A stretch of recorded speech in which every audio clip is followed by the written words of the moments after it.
What is the meaning of golden retriever boy? Someone who is easygoing, loyal, and happy, making being in a relationship easy and fun. Meron bang beagle boy? Beagle boy. Wala. Kamusta kabarkada? Tayo po yung nagbabalik sa isa na naman pong reaction video mga kabarkada. At ang papanoorin po natin ngayon ay galing po dito sa channel ni Madam Marion Honor. Hindi ako sure kung tama yung pagkakabasa ko, pero ang show niya po na pinamagatan na Pusuan or Laruan ay nag-trending po sa TikTok noong mga nakaraang mga araw. At the same time, marami din po nagtatag sa akin sa TikTok na kamukha ko daw po yung isang contestant nila na nag-trending, which is yung golden retriever guy. Hindi ko alam kung ano ibig sabihin nun, pero papanoorin po natin yun ngayon. At sana po, Madam Marion, wag niyo po ako i-copyright. Kung sakaling ayaw niyo po itong reaction video ko, i-email niyo na lang po ako. Pusuan or Laruan! Laruan, okay. Copyrighted po ba to? Feeling ko copyright. Jaser, bahala ka lang. Magaganda ang mga contestant. Ano to? Ina-applyan ba to? I-apply ko si Street dito. Here's how the game works. Okay. As you can see, we have this line of beautiful beanies, and we'll also be bringing out an eligible bachelor one by one. Okay. So girls, kung napupusuan nyo yung nakikita nyo ang eligible bachelor or you're interested to get to know him more, do not pop your balloon. Pero kung hindi mo siya masyadong vibe, feeling nyo hindi kayo magmamatch, go ahead and pop your balloon. Are you ready, singles? Yay! Alright, let's... Ay, di pala ako single. Sorry. Di po ako single. Alright, here comes our first sexy single. Saan pinapalabas to? Sa YouTube lang ba to? Or sa Facebook din? Feeling ko sa Facebook so ata tell us to your name, sikat. your age, and your job.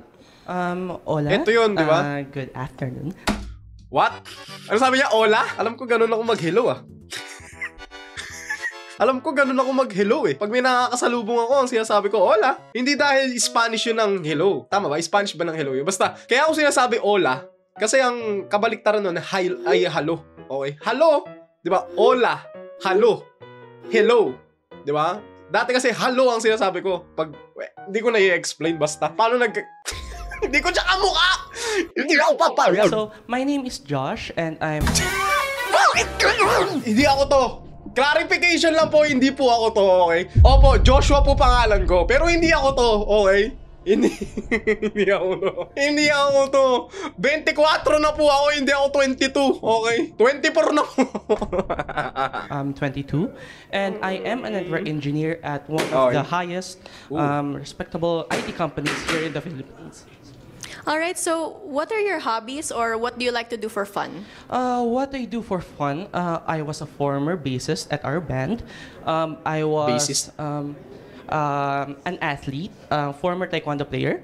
And what I like for fun is music because that is my outlet on what I feel. And I hope you could feel me too. Alright, so how about your ideal partner? Ano yung mga personality traits na hinahanap mo sa isang partner? For me, my ideal trait is someone who reciprocates the hard R because... Ha? Reciprocate the hard R? Ha? Tama ba ako na narinig? Someone who reciprocates the hard R. The hard R? Wala ako naiintindihan sa nangyayari, okay? Gen Z ako pero mukhang mas millennial ako. I am a golden retriever boy, so I want some golden retriever gal. So, if you would reciprocate... How about mga deal breakers mo or if nalaman mo na ganito yung partner mo, ayaw mo na sa kanya? What I want is honesty, I guess. And, deal breaker niya, honesty? Ang pinaka pala is the one who respects my time because ayokong binabastos ka, bakit mo ako babastusan? Ang deal breaker yung parang ayaw mo yung isang bagay Halimbawa ako, ayoko na naninigarilyo. Yes, ayoko na naninigarilyo. Yun ang deal breaker para sa akin. Kung si Obre naninigarilyo, baka hindi si Obre kasama ko ngayon. Pero hindi naninigarilyo si Obre. Bakit parang ang hirap sabihin na naninigarilyo? Basta, yun ang deal breaker para sa akin, yung naninigarilyo. Kasi bisyo yun At ako, may sakit ako sa baga. Ayoko nang may naninigarilyo sa tabi ko. Tito ko nga naninigarilyo, favorite kong tito naninigarilyo, lumalayo ako Kasi ayoko na nakakaamoy ako ng sigarilyo So yun yung deal breaker. Yun yung parang pag may ganito kang klase ng katangian or ginagawa or bisyo, yun yung ayoko. Kumbaga, hindi tayo mag-iigi, hindi tayo magkakatuluyan, hindi tayo mag-work. Yun ang deal breaker. So, hindi ko alam kung naiintindihan niya by question or honesty yung deal breaker niya. Alright, thank you so much. Come on. Alright, so as you can see, we have some pop balloons over here. So let's go over and ask. Anim na Hi. yung nag-pop ng balloon. I'm Samantha. Sam, I'm 29 years 29. old. And I'm a 29? freelance actress. So I popped my balloon kasi when you mentioned you are a golden retriever guy. Well, hindi ko masasabi. Ano yun? Alam ko na kung bakit to nag-trending. Ang sasamaan yun lahat! Napakasasama ninyo! Well, hindi ko masasabi na I'm kung anong breed man ako ng dogs. But what I Ako bigel. di ako super mabait. So, if ever there's a conflict between us, if ever lang, medyo may hirapan tayo doon. The way you talk, parang parang Mabait. too mabait. Di ba? Too mabait. I want something Parang like... siya eh. Ang gusto siguro nilang yun dyan, parang too innocent. Ganun ba? Parang pure. Tama ba? Basta may isa kasi na, parang may ganun na something.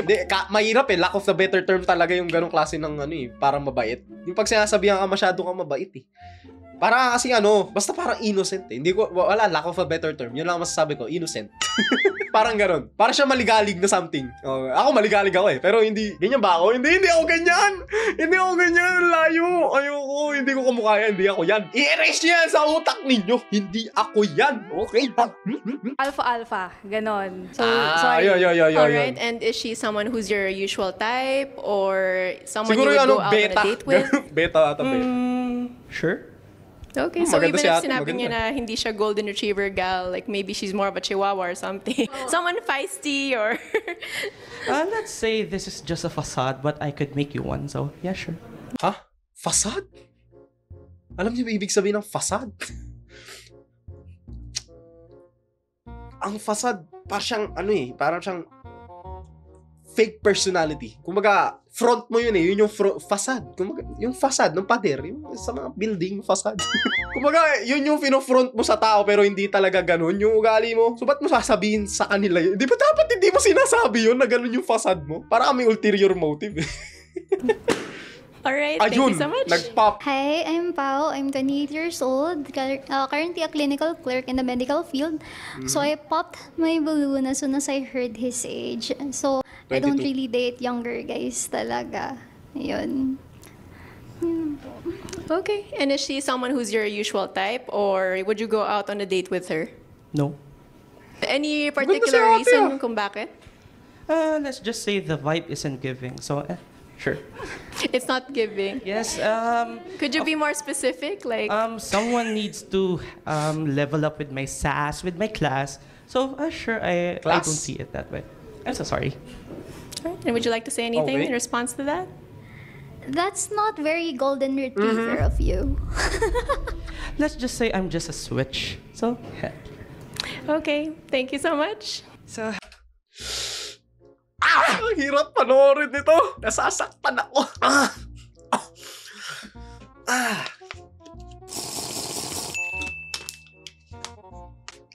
Hi, my name is Jamie. I'm 23 and I'm a barista. So, the age doesn't matter to me kasi kahit mas mabata siya. Isang taon lang naman. Siguro the reason that I popped the balloon was I really liked how you spoke. Like, you Ba't ganun yung hawak niya sa microphone? Paano hawak niya? Parang ang hirap naman. Naintindihan ko pa siguro Hindi ko talaga. Siguro kung nilalaro mo siya, pwede pa eh. Kasi minsan nilalaro ko yung mic napupunta ako sa ganitong sitwasyon eh. Pero hawakan siya ng magsasalita ka, hindi. parang you bring your courage. Like, sobrang open Confident. mo lang. Pero kasi siguro dun sa part din na golden retriever guy ka. Ano ba yung golden Gusto ko kasi, retriever na yun? Hindi ko rin kasi nasasabi na golden retriever girl ako. Or like, at times siguro. Pero Ano yung golden retriever? Ano yung natahol? there would be like some conflicts with us kapag ganun. Parang hindi ko mabibigay yung mga priority, ganun. And siguro there's yung height din for me kasi gusto ko rin siguro mas mataas, mas matangkad lang ng konti. Given naman yun. nonetheless, Madaming okay. ganun talaga. Thank you. Okay, and do you want to say anything in response to that? Kaso ang problema kasi sa height, hindi na nababago yung height eh. Mababago mo na lang yun, siguro magsusot ka ng sapatos na may takong eh, di ba? Or may heel boost. Kawawa naman kami mga lalaki. Ako na-stop na ako sa 5'10" eh. Hanggang 5'10" lang ako. To be honest, the one that I see is, I don't like golden retriever guys. Okay. So you just accept it as it is? Sure. We have different preferences, and sure, I respect that. But yeah, it is. It is what it is. All right. And is she someone you would go out on a date with, or someone who's your usual type? Same answer, no. Any particular reason why? Let's just say the sass isn't there, but mindset, I guess. From what I've seen and what I've heard, let's say I'm judging it already, but yeah, it won't really work out. What kind of sass are you looking for in an ideal partner? What is the meaning of sassy? Lively, bold, and full of spirit. Okay. What is the meaning of golden retriever boy? Someone who is easygoing, loyal, and happy, making being in a relationship easy and fun. Walang ganun. Walang relationship na easy tsaka fun. Friendship siguro ano pa. Pero yung relationship na love relationship, girlfriend, boyfriend, wife and husband, walang madaling relasyon na ganun. Wala. Let's just say I'm pretty much sabihin na lang nating I'm a very judgy person. As I've said, this golden retriever is just a facade. Okay. Para lang umakit So na ano yung actual mo na breed kung hindi golden retriever pala? Like in the front, baka siya yung chihuahua pala. Because I'm a chihuahua breed, I think. Just say I'm much of a Doberman. Okay, Doberman. Ano naman yung Doberman? Kaka-search ko lang ng golden retriever, may Doberman. What is the meaning of Doberman boy? Strong and silent because whenever you're with your partner, you're on the lookout for potential threats. Meron bang Beagle boy? Beagle boy. Wala. Feisty ba ang Doberman? Yes, feisty. Isipin mo na lang kung saan maging feisty up in your imagination. Oh my gosh. So, it is what it is. So yeah, I think it won't really match for me. Okay. Would you like to say anything in response to that? Gusto ko rin naman na may sarili na siyang preference. So, it's okay, nonetheless din kung magkaroon man ng anything.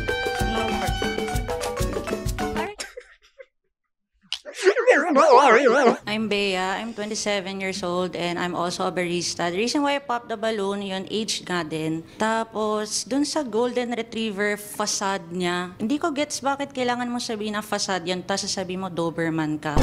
It's like, niloloko mo lang kami, niloloko mo lang yung sarili mo. Wala pa akong makitang any, parang hindi ko mag-gets. So yun, sa SAS, okay.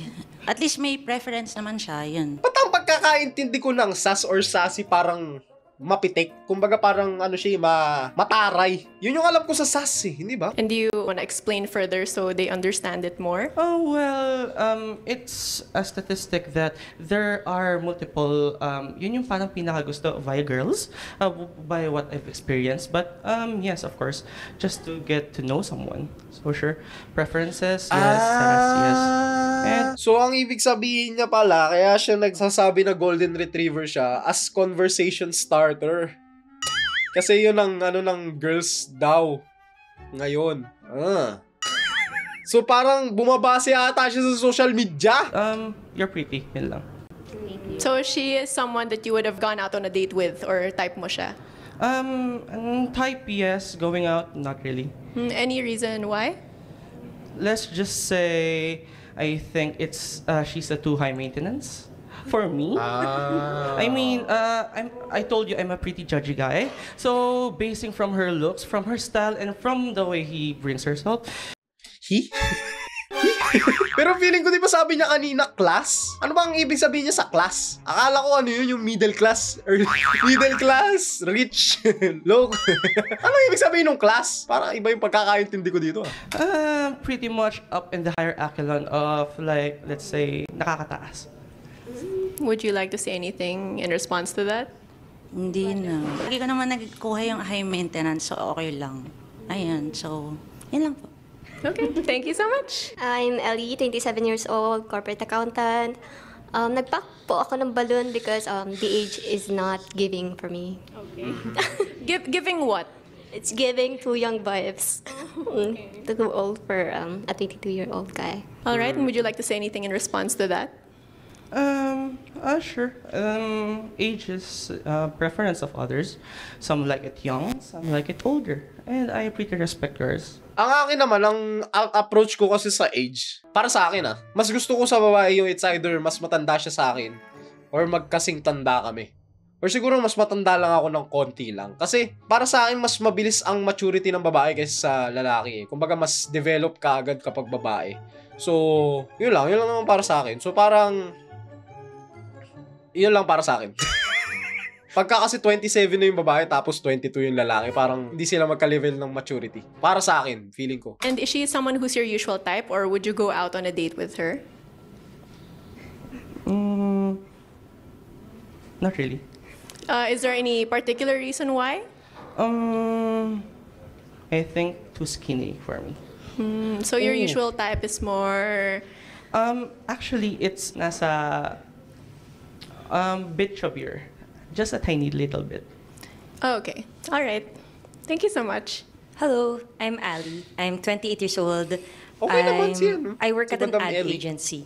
So actually, I popped it because, yun nga, younger and in terms of height. But then, I was gonna ask for a balloon back because taekwondo, I used to do taekwondo then before. And you said you were a golden retriever. I'm also a golden retriever. But the thing is, I'm looking for someone na black cat energy. Because I am very overwhelming as a person. I have high energy. Like, everyone knows this. So I feel like baka ma-overwhelm ka sa akin or something like that. So I can be a bit too strong sometimes. So, yeah. And is there anything you'd like to say in response to that? Directly tapatin na kita, to be honest. I had sights on you. Sadly, it didn't work out for you. The energy, I can tolerate. I can tolerate all the rageness in my body, but I can make space for you. That's it. Ayun naman pala. Golden Retriever guy and Golden Retriever gal. Are you sure you don't want your balloon back? I'm okay. Black cat talaga. So, Yung Golden Retriever ba na yun? Para bang horoscope yan. para bang... Aris ka, hindi tayo pwede. Aris ako eh. Pares tayong apoy. Mag-iinit lang. Fire to fire. Sasabog. But you're a Golden Retriever gal. I'm a golden retriever. Okay. you're golden... All right. Okay, thank you so Mataas much. ka energy ni Hello, I'm ate. Jen. I'm 26 years old and then I work in Janelle. the advertising industry. So basically, I have the same reasons with the other girls. First is because he's younger. Second is I prefer guys who are taller. And then the third one is I radiate more on the black cat energy versus golden retriever. So I don't think it's the right match given his preferences when it comes to choosing a partner. That's it. Do you have anything to say in response? It's fine because I'm allergic to cats as well. And yun lang. She radiate kind of Mika-like vibe. So, it's sad it didn't work out, but it's fine. Thank you for saying your thoughts. But if ever, is she your type or someone you would go out on a date with? Oh, definitely. Okay, thank you so much. So unfortunately, all of the balloons have popped. Okay, so far, so good. May round 2 pa pala to. Ang haba pala na ito. 1 oras pala to. Oh my goodness. Siguro ang masasabi ko lang, kung pupunta kayo sa mga dating scenes na ganito or dating shows or dating in general, just be yourself. Okay? Basta be yourself. At least kung sakali mang may mali sa ginagawa mo, at least ikaw yun. At kung may pagkakataon kang baguhin yun, why not? Kesa naman yung nagbibigay ka ng facade or ng front na ikaw ay ganitong klase ng tao pero hindi naman pala ganun ikaw. Ano yung babaguhin mo? Nung high school ako, siguro may pagkaganito rin ako pero hindi naman sobrang ganyan. Kumbaga, aaralin natin yung mga gusto ng babae, titingnan natin kung ano yung preference ng karamihan, pero wag mo naman siguro iikot doon yung buong pagkatao mo. Siguro ang masasabi ko lang, wag tayo maging harsh kay kuya. Okay? Siguro, hindi lang siya sanay makipag-date or baka wala pa siyang masyadong experience. Baka kaya ganun yung kinalabasan. Anong sabi ng comment? Sabi ni Madam Marion, what breed of dog? Sabi ni Heart Rhea, the first guy is definitely controlling when he gets a relationship, fragile ego. I mean, siguro hindi naman siya gay. Siguro more on meron lang siyang feminine side. Kumbaga, hindi lang siya sobrang masculine. Alam niyo yun? Yung ano ba tawag nila? Testosterone! Kahit naman sa babae, may pagka-masculine din yung ibang mga babae. Pero okay lang naman yun. May kanya-kanya naman tayong preference at ang preference po ay hindi mali. Yun po ang gusto natin. Siyempre, mahirap naman yung hindi natin gusto tapos pipilitin natin gustuhin, di ba? So, kaya nga may mga preferences. Maaring gusto nyo, maaring hindi ko gusto. Halimbawa, ako gusto ko masaya kayo sa lamay ko. Sa iba siguro, ang gusto nila malungkot sa lamay nila. Sabi ni Seaweed Brain, the way I would have popped my balloon the moment the first guy said hola. Ako, ganun ako mag-hello. Hola. Hindi naman ako hola. Kuba, hola. Pag tropa ko. Pero pag hindi ko tropa, sabi ko, hello po. Ganun. Sabi ni Multi-Password Man, they need to find better candidates for these women. Like if you agree. The first guy gave such a loose... Ooh. He was trying too hard to switch up on everyone because his ego was... Ooh. Actually, napansin ko din yun na after ma-reject siya nung sa Golden Retriever energy nung first girl, parang gumuho na lahat. Tawang-tawa si ating 29 years old as buo na yung frontal. Si 29 years old ba na natin? Si ano yan? Si Sam? Si Madam Sam ata. The first guy, the way he talk, move, and hold the mic is gay. Self-proclaimed Golden Retriever energy is already a bigger ass red flag. I mean, siguro, in general naman siguro, kapag self-proclaimed ka, for example, sinabi kong mabait ako, parang hindi totoo eh. Kasi self-proclaimed eh, alam mo yun? Mas maganda sa ibang tao siya manggagaling. Alam niyo yun? Pero yun nga po mga kabarkada, sana po nagustuhan nyo po itong reaction video na to. Kung gusto nyo po mag-react ako sa mga videos ni Madam Marion, i-comment nyo po dyan sa may ibaba mga kabarkada. At syempre, mag-subscribe ka na kung bago ka lang dito. At yun lang po para sa araw to. Maraming salamat sa pagpunta sa muli. Paalam, unti-unti na nauubos yung hininga ko. At ayon kay YouTube, magugustuhan nyo daw po itong video na ito.